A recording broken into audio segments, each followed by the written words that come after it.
Hi guys, welcome to another video. So last video हमने investment banking के financial model के बारे में देखा था कि इंटरेस्ट कैलकुलेशंस कैसे करते हैं और किस हिसाब से आपकी चीज़ें आती हैं।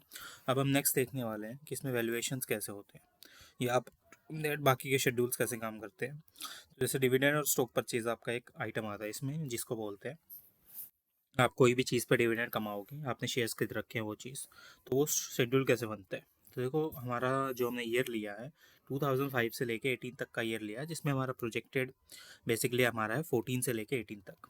और जो प्री डिविडेंड है वो स्टॉक रीपरचेज आपका टीयर 1 का कॉमन वो आपका दिया हुआ है यहाँ पे। और जो रिस्क वेटेड एसेट्स हैं वो आपकी यहाँ पे आई हुई हैं पूरी, जिसके हिसाब से आप यार आपकी कैपिटल से आ रही है। सो जनरली आपकी कैपिटल है, देन उससे आपकी रिस्क वेटेड एसेट्स आ रही है। Then a minimum tier 1 common required है ये चीज़, जो आपका टीयर 1 कैपिटल के हिसाब से चीज़ें आ रही हैं। जैसे L8 का आप करोगे तो कैपिटल इंटू मिनिमम टीयर 1, जैसे मिनिमम टीयर 1 है, इसको मैंने देखा यहाँ पे आ गया 9% के हिसाब से आ रहा है ये। जो टीयर 1 कैपिटल में बेसिकली मिनिमम इतना तो होना ही चाहिए, मेरा मैक्सिमम का कोई लिमिट नहीं है। Then capital available for dividend and stock repurchase आपका ये आएगा 4741। देन बेसिक ईपीएस आएगा आपका। बेसिक ईपीएस आप कितना कमा रहे हो इनकम स्टेटमेंट के हिसाब से, जो हमने निकाला था नंबर ऑफ शेयर्स के हिसाब से, जितने आपके नंबर ऑफ शेयर्स थे हम उससे इसको कैलकुलेट करके निकाल रहे थे बेसिक ईपीएस आपका कितना हो सकता है एक चीज़ को करने में। देन उसी हिसाब के आपका डिविडेंड पर शेयर आएगा, जो कि आपका फिर से इनकम स्टेटमेंट से आपने लिया था, जो कि मेरा डिविडेंड पर कॉमन शेयर आ रहा है, जो मैं निकाल रहा हूँ अपना ईपीएस पे ही मेरा डिविडेंड कितना बनेगा वो चीज़। देन मेरा आ रहा है आपका डिविडेंड पे आउट रेशो कितना होगा। तो ये हमारा सीधा साधा निकलेगा कि ईपीएस का कितना परसेंटेज आपका डिविडेंड पे आउट वो चीज़। तो ये हमारा डिविडेंड होगा डिवाइडेड बाय ईपीएस। तो ये चीज़ आपकी पे आउट रेशो आ गई। देन आपका कॉमन डिविडेंड आएगा, जो आपका कैश फ्लो स्टेटमेंट से आ रहा है, और आपका दूसरा सम ऑफ इनकम स्टेटमेंट से आ रहा है। कॉमन डिविडेंड कितना आप पैसा लगा रहे हो एक चीज़ को करने में, वो चीज़ यहाँ दिखाया जाता है। फिर आपका अलाउड डिविडेंड आएगा कि कितना डिविडेंड आपको अलाउ होगा एक चीज़ को करने में। लेट्स से अगर मैं इसको देखता हूँ, total available dividend capital stocks के हिसाब से वो चीज़ यहाँ आ रही है। देन कैपिटल कितनी अवेलेबल है आपकी स्टॉक परचेजेस के लिए, वो चीज़ यहाँ देखी जाएगी।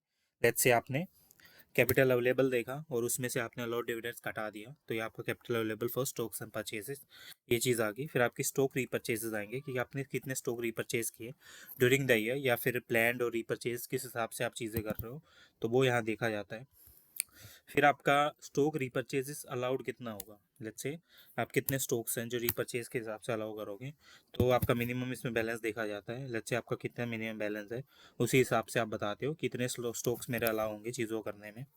देन आपका स्टॉक रीपरचेज एंड इश्यूएंस देखा जाएगा कि आपके बेसिक शेयर्स कितने हैं, और उसी हिसाब से आपके एवरेज बेसिक शेयर्स कितने हैं, और डाइल्यूटेड ईपीएस कितना है।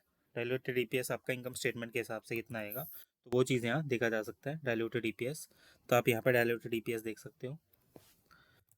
देन मेरा अगेन आता है आपका ट्रेलिंग मल्टीपल। आप मल्टीपल बेसिकली कैप आईक्यू या बाकी प्लेटफॉर्म से ले सकते हो, वो कितना आपका निकल रहा आने वाले टाइम में, और प्लस जो यहाँ पे कैलकुलेशन होगा आपका स्टॉक प्राइसेस के हिसाब से मल्टीपल निकाला जाता है कि कितना डाइल्यूटेड ईपीएस और कितना आप स्टॉक दे रहे हो। देन आपका स्टॉक रीपरचेज आएगा, इस हिसाब से कितना निकालोगे स्टॉक इशुएंस आएगा। और आपका डाइल्यूटेड शेयर्स आते हैं, डाइल्यूटेड ऑप्शंस होते हैं इसके हिसाब से, और आरएसयू आउटस्टैंडिंग ऑप्शंस होते हैं। तो ये आपका हो गया पूरा। नेक्स्ट वीडियो में डिस्कस करेंगे वैल्यूएशन का, वैल्यूएशन नंबर कैसे देखा जाता है, प्लस ये किस हिसाब से होगा। तो एक ग्लिम्स दिखा देता हूँ इस चीज़ का वैल्यूएशन का। तो वैल्यूएशन जैसे सपोज हमारा पब्लिक होम्स आ गया, तो इसमें हम क्या करते हैं, कॉम्पिटिटर्स निकालते हैं इसके। तो कौन से कॉम्पिटिटर इसके हैं, देन उसी के बेसिस पे हम डेटा निकालते हैं। शेयर प्राइस निकाला जाता है, आपके कॉमन शेयर्स निकाले जाते हैं कितने हैं, इक्विटी वैल्यू होता है, कैपिटलाइजेशन और टेंजिबल बुक वैल्यू निकाली जाती है, फिर टोटल एसेट्स होते हैं आपके, फिर अर्निंग देखी जाती है आपकी एक्चुअल कितनी है, प्रोजेक्टेड कितनी होगी, सारी आपको मिल जाती है।